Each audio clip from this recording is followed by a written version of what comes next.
चनिया के पायल तीरा छीना जहरिया से जानी करा घायल सोनावा के हार देख चनिया के पायल तीरा छीना जहरिया से जानी करा घायल। आज भर ताकिले जवाना के नापिले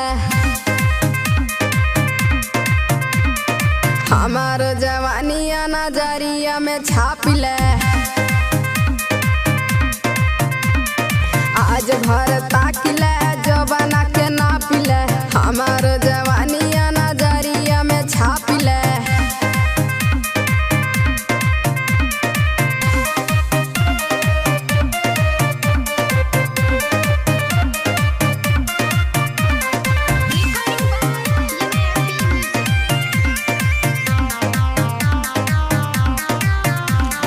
तोहरा भेटाई न जवानिया के रस हो बाटे तापमान कहे लगा तू बस हो। तोहरा भेटाई न जवानिया के रस हो बाटे तापमान कहे लगा तू बस हो।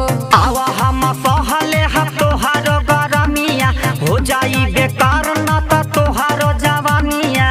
आज भर ताकिले जो बना के नापिले हमार जवानिया नजरिया में छापिले। आज भर ताकिले जो बना के नापिले हमार जवानिया नजरिया में छापिले।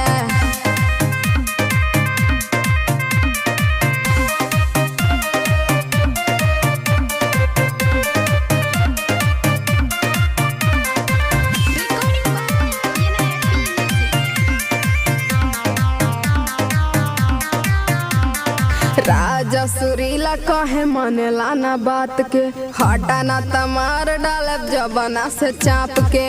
राजा सुरीला कहे मनेला ना बात के हटा ना तमार डालब जबना से चाप के। बारे अतुल नहीं तोहरा से काम हो आवा ना देखा जाबा के कर में दाम हो। आज भर ताकिले जबना के नापिले हमार जवानिया नजरिया में छापिले।